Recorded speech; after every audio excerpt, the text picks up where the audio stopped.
আপনি রাসূলের আশিক, রাসূলকে ভালোবাসেন ভালোবাসেন বলে থাকেন, কিন্তু 5 ওয়াক্ত নামাজের মধ্যে আপনাকে খুঁজে পাওয়া যায় না, আপনার সন্তানকে খুঁজে পাওয়া যায় না। এটা নির্ঘাত আপনার ভালোবাসা নয়, ভালোবাসার নাম দিয়ে লাইসেন্স তৈরি করা, ঠিক কিনা? এই লাইসেন্স তৈরি করে ভালোবাসার নাম দিয়ে আপনি জান্নাত পাবেন না। হয়তোবা দুনিয়ার জমিনে আপনি একটা পরিচিত মুখ হবেন যে আপনি আশিকে রাসূল, আসলে তো আপনি আশিকে রাসূল নয়, আপনি আশিকে শয়তান, ঠিক কিনা? মাওলানা মুহাম্মদ সাল্লাল্লাহু আলাইহি ওয়া আলা আলিহি ওয়া আসহাবিহি ওয়া বারাকা ওয়া সাল্লিম الذي أرسله الله بالحق بشيرا ونذيرا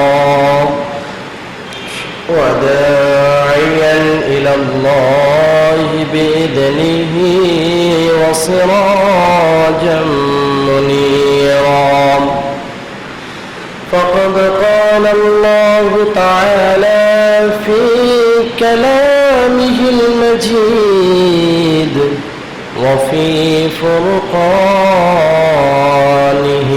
الحميد أعوذ بالله من الشيطان الرجيم بسم الله الرحمن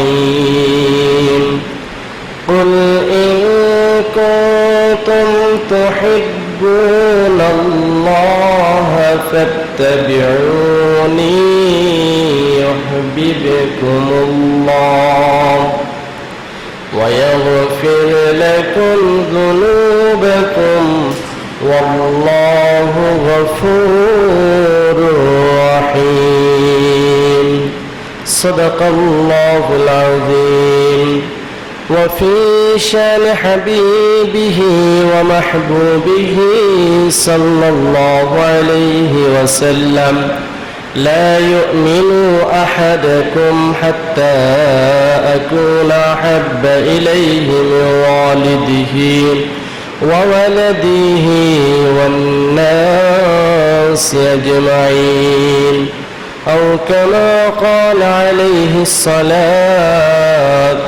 والسلام إن الله وملائكته يصلون على النبي يا أيها الذين آمنوا صلوا عليه وسلموا تسليما اللهم صل على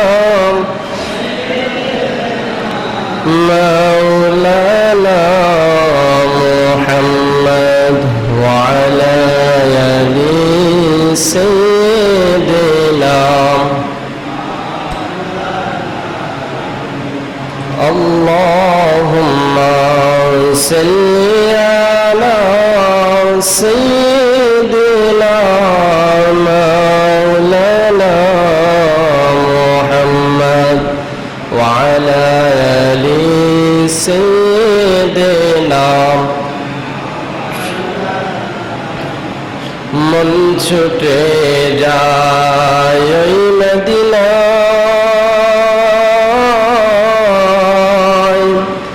যেথায় আমার রাসূল ঘুমায় যেতাম যদি ওই মদিনায় সালাম দিতাম নবীর আরহায় আল্লাহুম্মা সাল্লি আলা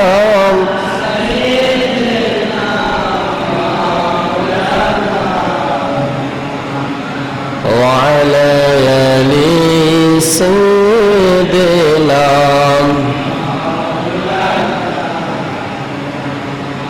আলহামদুলিল্লাহ। উপস্থিত মুসল্লিন ইকরাম, মুরব্বির আইজাম, মুহতারাম দিনদার পরস্কার মুত্তাকি যুবক ভাইরা, বৃদ্ধ বাবারা, পর্দা অন্তরাল থেকে শ্রবণরতা সম্মানিতা আবেদা সালেহা নেককার মা ও বোনেরা, আসসালামু আলাইকুম ওয়া রাহমাতুল্লাহি ওয়া বারাকাতুহু। দুনিয়ার সকল ব্যস্ততা থেকে মুক্ত করে আমাদেরকে সালাতুল জুমার নামাজের জন্য কবুল করেছেন, মসজিদে আসার তৌফিক দিয়েছেন। আপনারা খুশি না বেজার?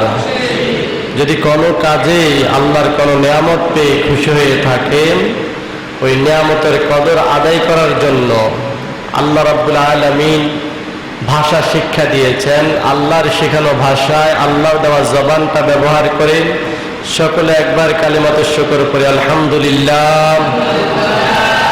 দুরূদ ও সালাম মানবতার মুক্তির দূত, মানবতার চিরন্ত কল্যাণ সাধনকারী, যিনি আগমন করেছেন সংবিধান নিয়ে আল কোরআন, যিনি বিশ্ব মানবতার শিক্ষক, বিশ্ব সভ্যতার প্রতিষ্ঠাতা আহমদ মুস্তাফা মুহাম্মদ মুস্তাফা সাল্লাল্লাহু আলাইহি সাল্লামের শানে আদায় করা হয়েছে। আল্লাহ যেন এর সম্মান বৃদ্ধি করে সোনার মদিনায় পৌঁছায় দেয়। সবাই বলে আমিন। যারা হাজিরিন, এটা পবিত্র রবিউল আউয়াল মাস। এই মাসে আমাদের ভালোবাসার ছড়াছড়ি আছে না নাই? এই ভালোবাসা দিয়েই আমরা জয় করব ইসলাম। এই ভালোবাসা দিয়েই আমরা কালেমার পতাকাকে উড়াবো ইনশাআল্লাহ। আল্লাহ কবুল করে। সবাই বলে আমিন। আজকে যে আয়াতে কারিমা নিয়েছি, সে আয়াতে কারিমার শাব্দিক অর্থ আল্লাহ রাব্বুল আলামিন বলছেন, কুল ইন কুনতুম তুহিব্বুনাল্লাহ। হে রাসূল, আপনি বলুন, যারা আল্লাহকে ভালোবাসার দাবি করে। কাকে ভালোবাসার? আল্লাহকে ভালোবাসার দাবি করে। তুহিব্বুনাল্লাহ ফাত্তাবিউনি, তারা যেন অনুসরণ করে আপনার। সুবহানাল্লাহ বলেন। আল্লাহকে ভালোবাসার জন্য অনুসরণ কার প্রয়োজন? রাসূলের। ইউহিব্বুকুমুল্লাহ, যারা আপনাকে অনুসরণ করবে আমি আল্লাহ তাদেরকে ভালোবাসবো। সুবহানাল্লাহ। ইউহিব্বুকুমুল্লাহ, আল্লাহ আমাদেরকে ভালোবাসবেন যদি আমরা রাসূলকে অনুসরণ করতে পারি। ফায়াগফির লাকুম যুনুবাকুম, তবে আমি ক্ষমা করে দেব তাদের অন্যায়। ওয়াল্লাহু গফুরুর রহিম, নিশ্চয় আমি আল্লাহ ক্ষমাশীল এবং দয়ালু। সুবহানাল্লাহ। আলোচ্য বিষয়ের এই প্রথম আয়াতের প্রথম অংশে যেটা প্রকাশ পাচ্ছে সেটা হচ্ছে কুল ইন কুনতুম তুহিব্বুনাল্লাহ। হে রাসূল, আপনি বলুন, যারা আল্লাহকে ভালোবাসার দাবি করে। কাকে ভালোবাসার? অর্থাৎ এই আয়াত কি আজকে নাজিল হয়েছে না 1400 বছর আগে? প্রায় 1500 বছর আগে আয়াত নাজিল হয়েছে। সেই সময় আল্লাহ বলছেন, হে রাসূল, ইন কুনতুম তুহিব্বুনাল্লাহ, যারা আল্লাহকে ভালোবাসার দাবি করে। অর্থাৎ ওই সময় আল্লাহকে ভালোবাসার দাবি করত এমন এক দল ছিল অবশ্যই, ঠিক কিনা? যার কারণে এই কথা বলেছেন। আল্লাহ রাব্বুল আলামিন এই প্রসঙ্গে আবার সূরা কোরআনুল কারীমে সূরা লুকমানেও বলতেছেন, ওয়ালা ইন সাআলতাহুম মান খালাকাস সামাওয়াতি ওয়াল আরদ লা ইয়াকুলুনাল্লাহ কুল আলহামদুলিল্লাহ বাল আকসারুহুম লা ইয়ালামুন। হে রাসূল, আপনি যদি তাদেরকে জিজ্ঞেস করেন, যারা মক্কার জমিনে যারা কাফের ছিল, রাসূলের বিরোধী ছিল, আপনি যদি তাদেরকে জিজ্ঞেস করেন যে দুনিয়ার আসমান এবং জমিন কে সৃষ্টি করেছে এবং চন্দ্র সূর্যকে তাদের কাজে নিয়োজিত কে রেখেছেন, অবশ্যই তারা বলবে আলহামদুলিল্লাহ, অবশ্যই সেটা আমার আল্লাহ। সুবহানাল্লাহ বলেন। যদিও তারা ইসলাম গ্রহণ করে নাই, আল্লাহকে ভালোবাসার দাবি তারা অবশ্যই করত। যার কারণে আল্লাহ আয়াত নাজিল করেছেন, ইন কুনতুম তুহিব্বুনাল্লাহ। ইচ্ছা মতো, নিজের মন গড়া মতো, বাপ দেখানো পথে, দাদার দেখানো পথে, মুরব্বীর দেখানো পথে, নিজের ইচ্ছা যা হয় সেই পথে আল্লাহকে ভালোবাসার দাবি করলে ভালোবাসা পাওয়া যাবে না। কারণ ভালোবাসার জন্য একটা মাপকাঠি আছে, সেটা হচ্ছে মুহাম্মদ সাল্লাল্লাহু আলাইহি ওয়াসাল্লাম। বিশ্বনবীর কাছ থেকেই সব কিছু শিক্ষা পাওয়া যায়। এর মধ্যে একটা হচ্ছে আল্লাহকে কিভাবে ভালোবাসতে হবে। ভালোবাসার জন্য অনুসরণ প্রয়োজন। শুধু আল্লাহকে যারা ভালোবেসেছেন তাদের মধ্যে আবু জাহেল আছে না নাই? আবু জাহেল কাবার খাদেম ছিল না? আবু তালেব ছিল কি ছিল না? এভাবে বড় বড় মুশরিক যারা ছিল, কাফের যারা ছিল, তারাও কিন্তু আল্লাহকে ভালোবাসার দাবি করত। অথচ তারা কি পরিপূর্ণভাবে আল্লাহকে ভালোবাসতে পারত? আপনি একটা মানুষকে ভালোবাসেন, ওই ভালোবাসার মানুষটার অনুসরণ যদি না করেন, সে যা যা পছন্দ করে সেটা যদি আপনি না মেনে চলেন, ওই ভালোবাসা কি গ্রহণযোগ্য? ধরেন আপনি রাজনীতির ময়দানে ভালোবাসেন আপনার নেতাকে, আপনার নেতা আওয়ামী লীগের, আপনি যদি বিএনপির সব কর্মকাণ্ডের সাথে মিলে থাকেন, ওই নেতা কি আপনাকে কর্মী হিসাবে মেনে নেবে? অবশ্যই না। এটাই হচ্ছে নিয়ম। ভালোবাসতে হলে অনুসরণ করতে হবে সেইভাবে যেইভাবে নেতা খুশি হয়। অর্থাৎ আল্লাহকে ভালোবাসার মাপকাঠি শিক্ষা দিচ্ছেন মুহাম্মদুর রাসূলুল্লাহ সাল্লাল্লাহু আলাইহি ওয়াসাল্লাম। যখন তামাম দুনিয়ার মধ্যে জাহালাতে ভরপুর ছিল, অন্ধকার, দিনের আলো বলতে কোনো কিছুই ছিল না, রাসূল করিম সাল্লাল্লাহু আলাইহি ওয়াসাল্লাম তামাম দুনিয়ার মানুষদেরকে ইসলামের দাওয়াত দিলেন, আহ্বান করলেন। ইয়া আইয়ুহান নাস কুলু লা ইলাহা ইল্লাল্লাহ। এই দাওয়াত দেওয়ার সাথে সাথে দুনিয়ার সব মানুষ যারা রাসূলকে ভালোবাসত, যারা রাসূলকে আল আমিন উপাধি দিয়েছিল, তারা সকলেই রাসূলের বিরুদ্ধে লেগে পড়ল। শুধু লেগেই পড়ে নাই, এতদিন যারা বলতো আল আমিন, সেই লোকগুলোই ওই দিন রাসূলকে বলেছেন তাব্বাত লাকা ইয়া মুহাম্মদ, নাউযুবিল্লাহ, হে মুহাম্মদ তুমি ধ্বংস হয়ে যাও, আনতা মাজনুন ইয়া মুহাম্মদ, হে মুহাম্মদ তুমি কি পাগল হয়ে গেছো? তুমি কি দাওয়াত দিচ্ছ লা ইলাহা ইল্লাল্লাহ, আল্লাহ ছাড়া, এক আল্লাহ ছাড়া কাউকে আইনদাতা মানা যাবে না, বিধানদাতা মানা যাবে না। অথচ আমরা কাবা গিয়ের মধ্যে 360টি মূর্তি ঢুকিয়ে পূজা করি, আমাদের বাপ দাদা এই ইবাদত করে গেছে, আমরা কি করে আজকে ছেড়ে দিই? এই কথাটাই তাদের অন্তরে ছিল, যার কারণে তারা রাসূলের ইসলামটাকে গ্রহণ করতে পারে। রাসূল বলেছেন মুহাম্মাদুর রাসূলুল্লাহ, আমি হচ্ছি আল্লাহর প্রেরিত রাসূল।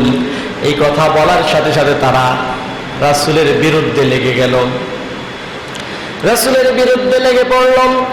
এতদিন পর্যন্ত যারা রাসূলের সহযোগী ছিলেন, বন্ধু ছিলেন, তারা কেউ আর রাসূলের পাশে নাই। কারণ হচ্ছে তারা নিজেরাও দাবি করত যে আমরা সবাই কাবার খেদমত করি, কাবা ঘরে ইবাদত করি, মূর্তি ঢুকিয়ে উলঙ্গ হয়ে কাবা তাওয়াফ করি, এটা তো অবশ্যই আমাদের রবেরকে খুশি করার জন্য, আমরা আমাদের রবের পূজা করতেছি। যার কারণে তারা আল্লাহর ভালোবাসার দাবি করেছিল, রাসূলকে অমান্য করে রাসূল যেই পথে আহ্বান করেছে সেই পথ বাদ দিয়ে নিজেদের ইচ্ছে মতো আল্লাহকে ভালোবাসার দাবি করেছেন। এই জন্য আল্লাহ বলতেছেন কুল ইন কুনতুম তুহিব্বুনাল্লাহ, হে রাসূল যারা আল্লাহকে ভালোবাসার দাবি করে তাদের বাপ দেখার শিখানো পথে নয়, ইচ্ছে মতে নয়, তাদেরকে বলেন ফাত্তাবিউনি, তারা যেন অনুসরণ করে আপনাকে। আর যারা আপনাকে অনুসরণ করে আমাকে ভালোবাসার দাবি করবে, আমি আল্লাহ ইউহিব্বুকুমুল্লাহ, যারা আপনাকে অনুসরণ করবে আমি নিজেই তাদেরকে ভালোবাসবো। রাসূল করিম সাল্লাল্লাহু আলাইহি সাল্লামকে ভালোবাসাটা দরকার আছে না নাই? এখন সমাজের মধ্যে আল্লাহকে ভালোবাসেন, অর্থাৎ শরিয়া বাদ দিয়ে, তরিকত বাদ দিয়ে, হাকিকত বাদ দিয়ে বলে মারফত নিয়ে আসি, আছে না নাই? এই মারফত শরীয়ত, হুকুম আহকাম, তরিকত, রাসূলের পথ বাদ দিয়ে, হাকিকত যত হুকুম আহকাম আছে এগুলো বাদ দিয়ে নিজের ইচ্ছে মতো মারফত নিয়ে যারা দৌড়াচ্ছে, তাদের ভালোবাসা অবশ্যই আবু জাহেলদের মতো, ঠিক কিনা? এই ভালোবাসা দিয়ে কখনো আল্লাহর জান্নাত পাওয়া যাবে না। কারণ ভালোবেসে যারা ভালোবাসার মানুষকে অমান্য করে চলে, এটার নাম দেখানো ভালোবাসা ছাড়া আর কিছু না, ঠিক কিনা? ফাত্তাবিউনি, অনুসরণ করতে হবে রাসূলকে। রাসূলকে অনুসরণ করে যারা ভালোবাসবে তারাই আবু বকরের মতো দামি হয়ে যাবে, ঠিক কিনা? আর যদি শুধু ভালোবাসা নিয়ে পড়ে থাকেন, রাসূলের চাচা আবু তালেব নাম শুনেছেন। যতদিন দুনিয়ার জমিনে ছিলেন, দাদা মারা যাওয়ার পর থেকে রাসূল করিম সাল্লাল্লাহু আলাইহি ওয়াসাল্লামকে ভালো কি কম বেসেছেন? কম ভালোবেসেছেন।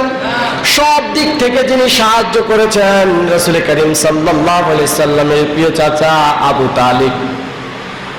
শুধু একটাই কাজ করতে তিনি ভুলে গেছেন, তাহাকে ভুলিয়ে দেওয়া হলো, সেটা হলো ইসলাম গ্রহণ করা। অথচ এই কুরাইশবাসীদের মধ্যে সর্বপ্রথম তিনি জানেন, কোন এক পণ্ডিত বলেছিল যে এই ছেলে দুনিয়ার কোনো সাধারণ যুবক নয়, এটাই হবে আখিরি জামানার নবী। সুবহানাল্লাহ।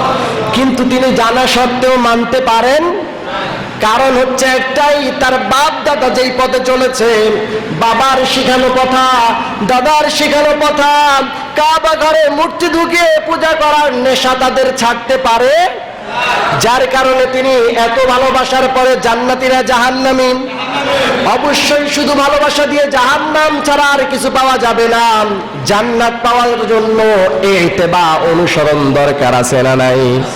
যদি আপনি শুধু ভালোবাসি ভালোবাসি স্লোগান দেন, অবশ্যই আপনার ভালোবাসা দ্বারা আপনি আবু তালিবের মতো জাহান্নাম ছাড়া আর কিছু ভাগে পাবেন না। এটাই হচ্ছে ইসলাম। ফাত্তাবিউনি ইউহিব্বুকুমুল্লাহ।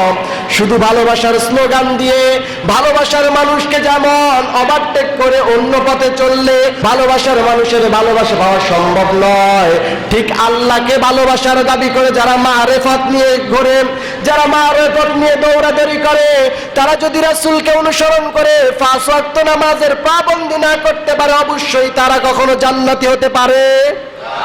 পারে নাকি?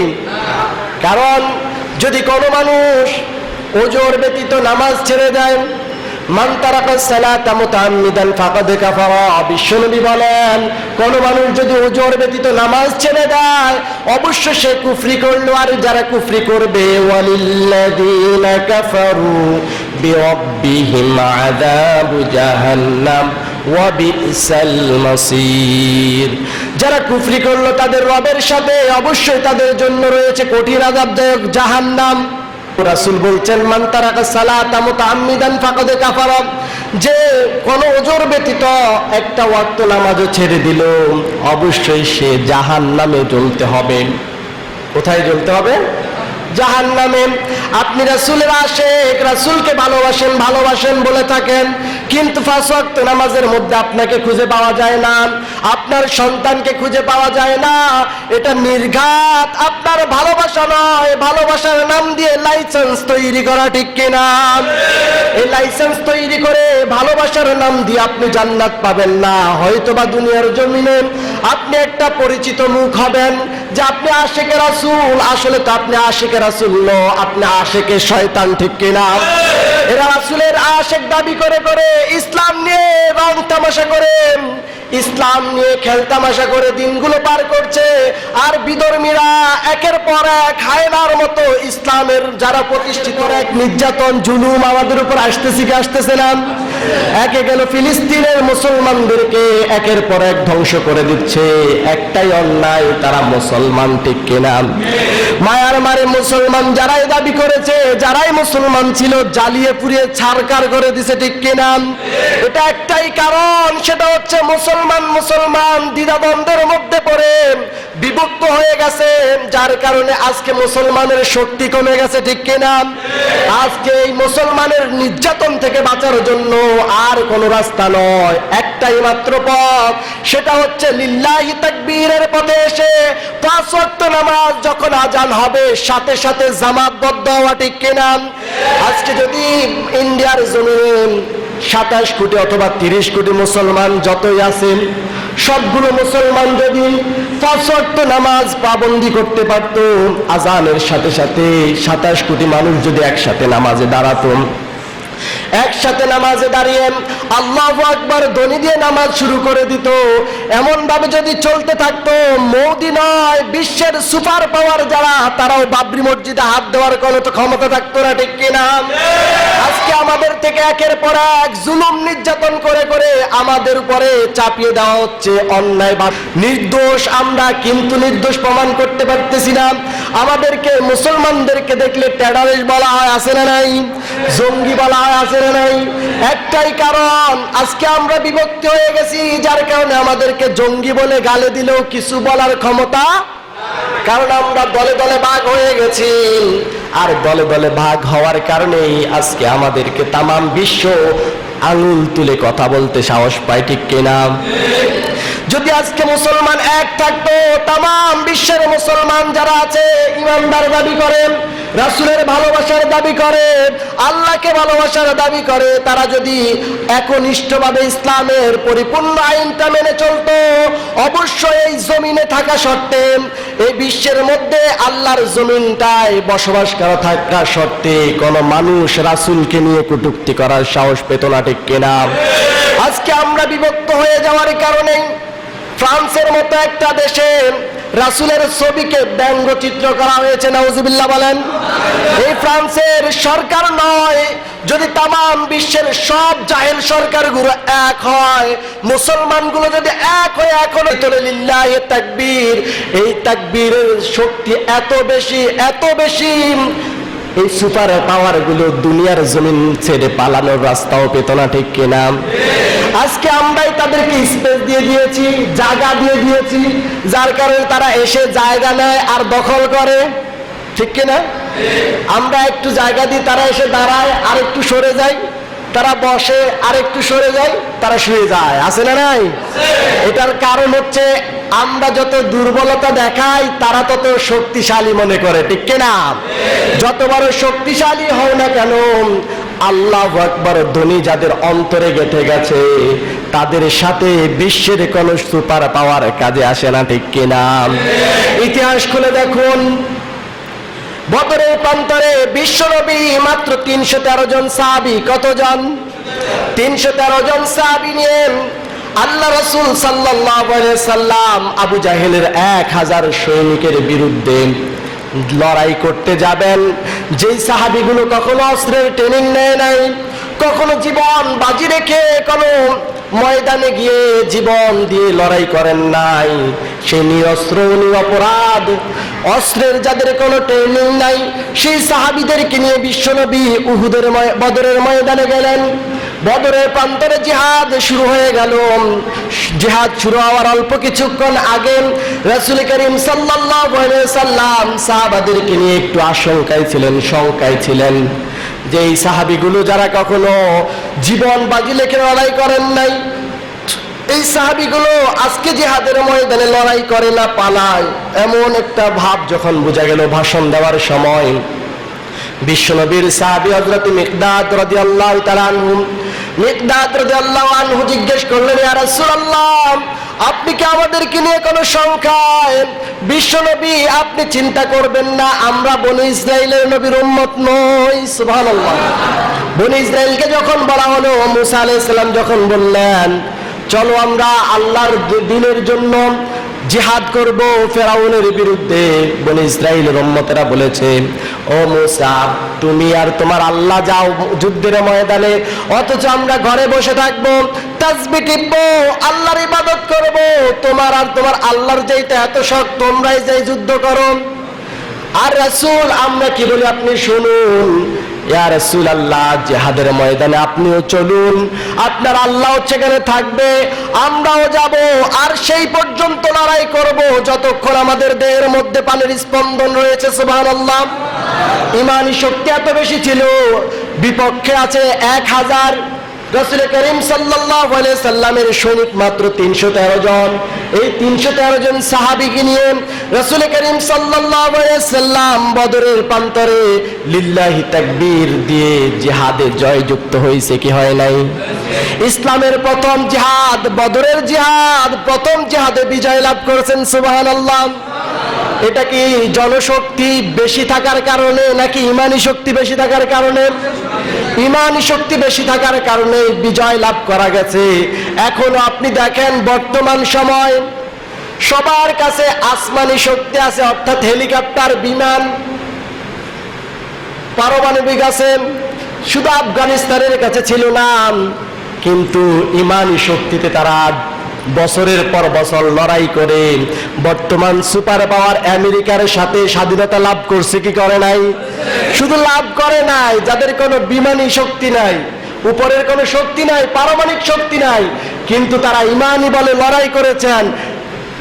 এই আমেরিকার প্রধান চুক্তিপত্রে সই করে তাদের সেনাদেরকে উদ্ধার করে নিয়েছেন। এটা কিন্তু জনশক্তিতে নয়, এটা কিন্তু সুপার পাওয়ার বা গোলা বারুদের শক্তি নয়, এটা একমাত্র শক্তি, সেটা হলো ঈমান। ঠিক কিনা? এই ঈমানি শক্তি মজবুত করতে পারলে অবশ্যই আবার এই জমিনের মধ্যে শান্তির বাতাস বইবে। ঠিক কিনা? ঈমানি শক্তি যদি বৃদ্ধি করা যায়, আবার এই পৃথিবীর মধ্যে কালেমার পতাকা পক পক করে উঠবে। ঠিক কিনা? এই ছাড়া যদি রাসূলের আন্দোলনটাকে বাদ দিয়ে আপনি যদি সারা দিন স্লোগান দেন আশিকে রাসূল, আশিকে রাসূল, রাসূলের একটা সুন্নাহর সাথে আপনি নাই, রাসূলের 5 ওয়াক্ত নামাজের জন্য আপনি এক ওয়াক্ত তো নাই, রাসূলের যে হুকুম আহকাম দিয়ে গেছে, যে কোরআনকে সাংবিধানিক পর্যায়ে আনার জন্য রাসূল আন্দোলন করেছে, সেই কোরআনের চাওয়ার জন্য আপনি নাই, এই আশিকে রাসূলের স্লোগান দিয়ে আপনি কখনো জান্নাতে পেতে পারেন না। ঠিক কিনা? যদি এমন সহজ হতো আপনি ভালোবাসলেই জান্নাত, তবে আপনার আগে সর্বপ্রথম জান্নাতে যাবে আবু তালেব। ঠিক কিনা? আবু তালেব কি কখনো জান্নাতে যাবে? যেতে পারবে?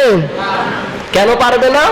কারণ তার ভিতরে ঈমান ছিল না, ভালোবাসার কমতি ছিল না। আবু জাহেল আল্লাহকে ভালোবাসতো, দাবি করছে কি করে নাই? শুধু আবু জাহেল নয়, তার অনুসারী যারা ছিল সবাই আল্লাহকে ভালোবাসতো। শুধু আল্লাহকে নয়, 40 বছর 6 মাস পর্যন্ত, 40 বছর ধরেন, এই 40 বছর মক্কার জমিনে একটা মানুষ খুঁজে পাওয়া যায় না যে মুহাম্মদ সাল্লাল্লাহু আলাইহি সাল্লামকে ভালোবাসে নাই। সুবহানাল্লাহ বলেন না? কাফের বেঈমান সবাই রাসূলকে ভালোবাসতো, বাসতো কি বাসতো না? এখন যদি আপনি হিসাব করেন যে আমি ভালোবাসলেই জান্নাতে চলে যাব, তবে আপনার জন্য দৃষ্টান্ত হচ্ছে এমন যে তারা আল্লাহকেও মানত, রাসূলকেও ভালোবাসতো, ইত্তেবা করতো না, অনুসরণ করতো না। আপনিও আল্লাহকে ভালোবাসেন, রাসূলকে ভালোবাসেন, দাবি করেন, কিন্তু রাসূল যে ইসলাম দিয়ে গেছে সেই ইসলামের বুনিয়াদগুলো আপনার মধ্যে খুঁজে পাওয়া যায় না। আপনি জান্নাতে যেতে পারবেন? কলকালে যাওয়া সম্ভব? কেউ কি যেতে পারবেন? শুধু ভালোবাসা দিয়ে যেমন আবু তালেব জান্নাতে যেতে পারবে না, আপনিও পারবেন না। আমিও যদি করি আমিও পারবো? আবু তালেব এত বেশি ভালোবেসেছেন যার কারণে আযাবটা কমাই দেওয়া হয়েছে। সবচেয়ে ছোট সাজা জাহান্নামের মধ্যে সেটা হচ্ছে রাসূলের চাচা আবু তালেবের। ঠিক কিনা? কি সেটা? আগুনের জুতা পরিয়ে দেওয়া হবে। আর এই তীব্রতা এত বেশি থাকবে, এই আগুনের তীব্রতা এত বেশি থাকবে যে তার মাথার মজকগুলো টকবক করে উতরিয়ে পড়বে। কারণ এটা কোনো দুনিয়ার সাধারণ আগুন নয়, নারুল্লাহিল মুকাদ্দা, সেটা হলো আল্লাহর আগুন। ঠিক কিনা? যেটা দুনিয়ার আগুনের মতো নয়। দুনিয়ার আগুন হাতে লাগলে হাত পুড়ে যায়, কিন্তু জাহান্নামের আগুন যেখানেই লাগুক না কেন কলিজাটা জ্বলছে, যত কঠিন জাহান্নামের আগুন। এখন বলেন, আমরা যারা শুধু ভালোবাসার দাবি করি, মসজিদে আসি না, তাদের কি জান্নাত ভাগ্যে আছে? কথা বলেন না কেন? আছে? ভাগ্যে জান্নাত কিভাবে পড়ে? ফাত্তাবিউনি, অনুসরণ করতে হবে রাসূলকে। যদি জান্নাতে যেতে চাও, আমরা জান্নাতে যেতে চাই না জাহান্নামে। জান্নাতে যদি যেতে চাই তাহলে কি করতে হবে? অনুসরণ করতে হবে। কাকে? রাসূলকে। রাসূল করিম সাল্লাল্লাহু আলাইহি সাল্লামকে ভালোবাসার দরকার আছে, তবে অনুসরণের সহিত। আপনি যে ভালোবাসেন সেটা প্রকাশ পাবে অনুসরণের মধ্যে। ঠিক কিনা? যেমনি ভাবে আপনার প্রিয়তমা বা আপনার বন্ধু যাকে আপনি ভালোবাসেন দাবি করেন, সে যা অপছন্দ করে তা ছেড়ে দেন, যা পছন্দ করে তা বেশি করে ধরেন। এইভাবে যদি আপনি রাসূল যা নিষেধ করেছেন, ইসলাম যা হারাম করেছেন, সেগুলো যদি বাদ দিয়ে আপনি ইসলামের মন মতো রাসূল যেভাবে চলেছেন সেই পথে চলতে পারেন, অবশ্যই আপনাকে ফাত্তাবিউনির কারণে ইউহিব্বুকুমুল্লাহ, আল্লাহ বলছেন যারা এই পথে চলবে তাদেরকে আমি আল্লাহ স্বয়ং ভালোবাসবো। সুবহানাল্লাহ। আল্লাহর ভালোবাসা পেতে চাই কি চাই না? আল্লাহর ভালোবাসা পাওয়ার জন্য শুধু মারেফত নিয়ে দৌড়াদৌড়ি করলে হবে? শুধু আপনি রাসূলের ভালোবাসা 12 রবিউল আউয়াল নিয়ে দৌড়াদৌড়ি করে হবে না, আপনাকে রাসূলকে ভালোবাসতে হবে, অবশ্যই ভালোবাসতে হবে। বিশ্বনবী বলেন, লা ইউমিনু আহাদাকুম হাত্তা আকুনা হাব্বা ইলাইহি মিন ওয়ালিদিহি ওয়া ওয়ালাদিহি ওয়ান নাস আজমাইন। সে কখনো মুমিন হতে পারবে না যে ব্যক্তি আমাকে তার পিতা থেকে, সন্তান থেকে, স্ত্রী থেকে, সমস্ত মানুষ থেকে আমাকে যতক্ষণ পর্যন্ত না ভালোবাসতে পারবে ততক্ষণ পর্যন্ত সে ঈমানদার হতে পারবে ঈমানদার হতে পারবে না। রাসূলকে ভালোবাসার দরকার আছে না নাই? তবে সেটা এতেবার সাথে, অনুসরণের সাথে, ঠিক কি না? অনুসরণ করলাম কার্ল মার্কসের, ভালোবাসলাম রাসূলকে, হবে কি? অনুসরণ করলাম ডারউইনের, ভালোবাসলাম রাসূলকে, দাবি করি, এই দ্বারা হবে নাকি জান্নাত? এগুলো বাদ দিয়ে একত্বতার সহিত অনুসরণ যার ভালোবাসবো সেটা হচ্ছে মুহাম্মদ সাল্লাল্লাহু, এর বাদ, রাসূলকে বাদ দিয়ে রাসূলকে ভালোবাসেন, ভালোবাসার জন্য বিধান আছে না নাই? ভালোবাসতে হবে, তবে পরিপূর্ণভাবে, যেটা মাপকাঠি। ভালোবেসে অনুসরণ করা দরকার আছে না? আপনি অনুসরণ করেন আরেকজনের, ভালোবাসেন একজনের, ভালোবাসা পাওয়া যাবে? পাওয়া যাবে না। ফাত্তাবিউনি, অনুসরণ করতে হবে পরিপূর্ণভাবে। ইউহিব্বুকুমুল্লাহ, যদি অনুসরণ করতে পারো অবশ্যই আমার আল্লাহ তোমাদেরকে ভালোবাসবেন। এবার রাসূলের ভালোবাসা আমাদের অন্তরে কতটুকু আছে দেখেন। আজকে তামাম বিশ্বের মধ্যে তোলপাল মুসলিম রাষ্ট্র যেগুলো আছেন, ইমানদার যারা রাসূলকে ভালোবাসেন, একটা মুসলমানও বসে নাই, সবাই স্লোগানে স্লোগানে জানাচ্ছে যে ফ্রান্সের সবগুলো পণ্য ব্যান করা চাই। হচ্ছে কি হচ্ছে না? কিন্তু আমার আপনার দ্বারা কতটুকু কলিজা গলতেছে, কতটুকু মন ঘামছে যে এই কথাটার অন্তত স্লোগান দিয়ে হলেও প্রতিবাদ জানাই। করতে পারছি? বলেন, পারতেছি না। কিন্তু ভালোবাসার দাবি কিন্তু এই সমাজে, অর্থাৎ এই বাংলার জমিনে এমন এমন মানুষ করে থাকে যারা নামাজের ধারে কাছে রাসূলকে অনুসরণ করার কোনো তাদের মধ্যে পাওয়া যায় না। ভালোবেসেছিলেন আবু দুজানা, ভালোবেসেছিলেন হযরত তালহা রাদিয়াল্লাহু তাআলা আনহু, এত বেশি ভালোবেসেছেন যে রাসূল যখন উহুদের ময়দানে ইসলামের জন্য জিহাদ করতে গেলেন, আল্লাহ রাসূল সাল্লাল্লাহু আলাইহি সাল্লাম 40 জন তীরন্দাজ দাঁড় করালেন। 2 পাহাড়ের মাঝখান দিয়ে একটা পথ ছিল, সেই পথের মধ্যে হযরত আব্দুল্লাহ রাদিয়াল্লাহু তাআলা আনহুর নেতৃত্বে আর বলে দিলেন, ও আমার প্রিয় সাহাবী, আমরা যদি উহুদের ময়দানে তোমরা দেখো যে জিহাদ করতে গিয়ে শহীদ হয়ে গেছি, শুধু শহীদ নয়, আমার সাথীদের লাশগুলোকে আকাশ থেকে ওরা পাখিগুলো এসে ছিঁড়ে ছিঁড়ে খাচ্ছে, তারপরেও তোমরা এই ময়দান, এই পথটা ছেড়ে দিবা না। এই কথা বলার পরে রাসূল করিম সাল্লাল্লাহু আলাইহি সাল্লাম উহুদের ময়দানে সৈনিকদেরকে নিয়ে লিল্লাহি তাকবীর বলে আল্লাহু আকবার প্রতিধ্বনি দিয়ে যখন কাফের এবং মুশরিকদের বিরুদ্ধে জিহাদের জন্য সামনে বাড়ালেন, সবগুলো কাফের এবং মুশরিক পালিয়ে গেল। সুবহানাল্লাহ বলেন। ময়দান ছেড়ে পালিয়ে গেল। এই দেখেন সাহাবা আজমাইন মনে করলেন আমরা বিজয় লাভ করেছি। তখন তারা আনফালের জন্য, অর্থাৎ যুদ্ধে জয়ী যে মাল পাওয়া যায় সেই মাল নেওয়ার জন্য তারা দৌড়াদৌড়ি করে আসলেন। আসার পরে পথটা যখন ছেড়ে দেওয়া হলো, হযরত আব্দুল্লাহ ডাক দিয়ে বলেন, ও প্রিয় রাসূলের প্রিয় সাহাবীরা, ও আল্লাহর প্রিয় রাসূলের প্রিয় সাহাবীরা, তোমরা যেও না, বিশ্বনবী নিষেধ করেছেন, এই পথ ছাড়া যাবে না, রাসূলের নির্দেশ আসার আগে তোমরা যেও না। কিন্তু ওখান থেকে 30 জন সৈনিক চলে আসলেন। চলে আসার পর এখনো খালিদ বিন ওয়ালিদ ইসলাম গ্রহণ করেন নাই, তখনও তিনি ইসলাম গ্রহণ করেন নাই। খালিদ বিন ওয়ালিদের নেতৃত্বাধীন বাহিনীগুলো ওই পথের মধ্যে আটকে আছে।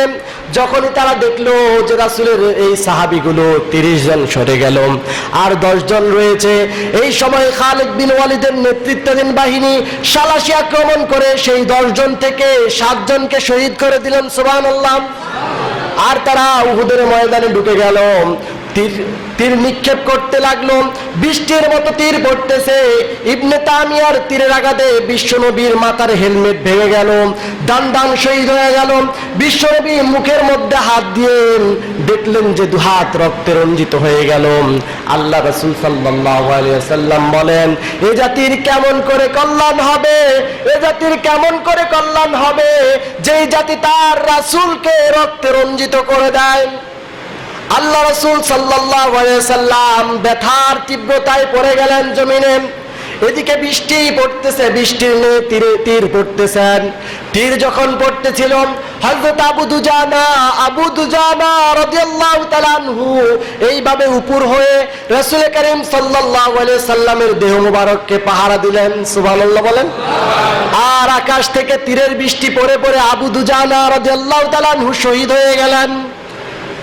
এমন তো অবস্থায় হযরত তালহা রাদিয়াল্লাহু তাআলা আনহু রাসূল করিম সাল্লাল্লাহু আলাইহি সাল্লামের দেহ ঘিরে, রাসূল করিম সাল্লাল্লাহু আলাইহি সাল্লামের দেহ মোবারক ঘিরে 10 জন সাহাবী নিয়ে সীসাডালা প্রাচীরের মতো দাঁড়িয়ে গেলেন ব্যারিকেড দিয়ে, যেন রাসূলের গায়ে একটা তীরও না পড়ে।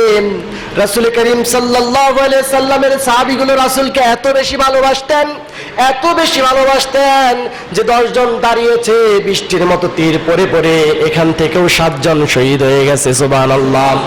আর তালহা রাদিয়াল্লাহু তাআলা আনহু, তালহা রাদিয়াল্লাহু তাআলা আনহু 2 হাত দিয়ে তীরগুলো সরাচ্ছেন আর বলছেন, নাফসি লিনাফসিকাল ফিদা ওয়াজহি লিওয়াজহিকাল ফিদা। ইয়া রাসূলুল্লাহ, আমি তালহার জীবন আপনার জন্য উৎসর্গ করে দিলাম। ইয়া রাসূলুল্লাহ, আমি তালহার জীবন আপনি রাসূলের জন্য উৎসর্গ করে দিলাম। সুবহানাল্লাহ। আর এখন জীবন উৎসর্গ করা হয় ডারউইনকে, ঠিক কিনা? জানেন না? এখন জীবন উৎসর্গ করা হয় মেসিকে, আছে না নাই? জীবন উৎসর্গ করা হয় কাকা নেইমারকে, আছে না নাই? আবার এই দেশের মানুষে আশিকে রাসূল দাবি করে, আছে না নাই? কিন্তু তাদের মধ্যে একটি সুন্নত খুঁজে পাওয়া যায় না। রাসূল করিম সাল্লাল্লাহু আলাইহি সাল্লামের প্রিয় সাহাবী বলতেছেন, ইয়া রাসূলুল্লাহ, আমি তালহার জীবন আপনার জন্য উৎসর্গ করে দিলাম। সুবহানাল্লাহ। বিশ্বনবী হুঁশ হওয়ার পরে, জ্ঞান ফেরার পরে সাহাবা আজমাইনদেরকে বলতেছেন, ও আমার প্রিয় সাথীরা, ও আমার সাহাবীরা, তোমরা যদি জীবন্ত শহীদ দেখতে চাও, জীবন্ত শহীদ দেখতে চাও, তবে আমার তালহার দিকে তাকাও। সুবহানাল্লাহ। জীবন্ত শহীদ, যার দেহের মধ্যে উহুদের ময়দানে একটা নয়, দুইটা নয়, 70-এর অধিক, প্রায় 80টার কাছাকাছি তীর তার শরীরে নিক্ষেপিত হয়েছে। সুবহানাল্লাহ বলবেন না? রাখে আল্লাহ, মারে কে? আছেন একটা কথা। তালহা রাদিয়াল্লাহু তাআলা আনহার পুরা শরীর ক্ষত বিক্ষত, আল্লাহ তাকে হায়াত দারাজ করেছেন কি করেন নাই? করেছেন। অবশ্যই যার হায়াত আছে সে জিহাদের ময়দানে তীরবিদ্ধ হয়ে, গুলিবিদ্ধ হয়েও জীবন নিয়ে ফিরে আসতে পারে, ঠিক কিনা? কারণ এই হায়াত এবং মওতের মালিক কে? রিজিকের মালিক কে? জমিনের মালিক কে? আমার আপনার সকলের মালিক কে? যে আল্লাহ আমাদের সব কিছুর মালিক, সে আল্লাহর বিধান মানা দরকার, আছে না নাই? যদি মানতে হয় পরিপূর্ণ, নাকি একটু মানবো আর ব্যাগটা ছাড়ে দিমু? পরিপূর্ণ মানতে পারলেই আমরা জান্নাতে যেতে পারবো, আর দুনিয়ায় থাকাকালীন আল্লাহ রাব্বুল আলামিনের ভালোবাসা পাবো। এই ওয়াদা আমার না আল্লাহর? ফাত্তাবিউনি, যারা রাসূলকে অনুসরণ করতে পারবে, রাসূলের দেখানো পথে চলতে পারবে, রাসূলের মতের সাথে একমত পোষণ করতে পারবে, ইউহিব্বুকুমুল্লাহ, হে রাসূল আমি আল্লাহ তাদেরকে স্বয়ং ভালোবাসবো। সুবহানাল্লাহ। আর ভালোবেসে কি করব? ফায়াগফির লাকুম যুনুবাকুম, তাদেরকে ক্ষমা করে দেব যুনুবাকুম, যত অন্যায় আছে। আমাদের জীবনে অন্যায় আছে না নাই? অপরাধ আছে না নাই? আমরা মানুষের হক মারি, খাই কি খাই না? হ্যাঁ, সুদ খাই কি খাই না? ঘুষ খাই কি খাই না? এগুলো ক্ষমা চাওয়ার জন্য ফায়াগফির লাকুম যুনুবাকুম, রাসূলকে অনুসরণ করলে এই কাজগুলো আমাদের দ্বারা হবে। আর যখনই হবে না, তখনই ফাত্তাবিউনির ভিতরে চলে যাব। আল্লাহ তখন আমাদের জন্য সুব্যবস্থা রেখেছেন, ফায়াগফির লাকুম যুনুবাকুম ওয়াল্লাহু গফুরুর রহিম, আমি তাদের সকল অন্যায় অপরাধ ক্ষমা করে দিব। ওয়াল্লাহু গফুরুর রহিম, আর আল্লাহ নিশ্চয় আমার আল্লাহ ক্ষমাশীল এবং দয়ালু। আল্লাহ যদি ক্ষমা করে দেয় এর বিরুদ্ধে কোনো অ্যাকশন নেওয়ার কায়দা আছে নাকি? বর্তমান সময়ে যদি দুনিয়ার হাইকোর্টে বিচার না পাওয়া যায়, সুপ্রিম কোর্টে ব্যবস্থা আছে না নাই? যদি হাইকোর্টে মাফ করে দেয়, সুপ্রিম কোর্টে আপিল করার ব্যবস্থা আছে না নাই? কিন্তু আমার আল্লাহ যখন মাফ করে দিবেন তখন আর কেউ এর বিরুদ্ধে অ্যাকশন নেওয়ার মতো থাকবে। আমরা যদি জান্নাতে যেতে চাই, জান্নাতে যেতে চাই তো, যদি জান্নাতে যেতে চাই অবশ্যই আমাদেরকে মানা দরকার মুহাম্মদ সাল্লাল্লাহু, পরিপূর্ণ ভালোবাসবো এবং তার দেখানো পথে চলবো ইনশাআল্লাহ। আল্লাহ আমাদেরকে তৌফিক এনায়েত করে, সবাই বলে আমিন। আমা তৌফিক ইল্লা বিল্লাহ। আসসালামু আলাইকুম ওয়া রাহমাতুল্লাহি ওয়া বারাকাতুহু।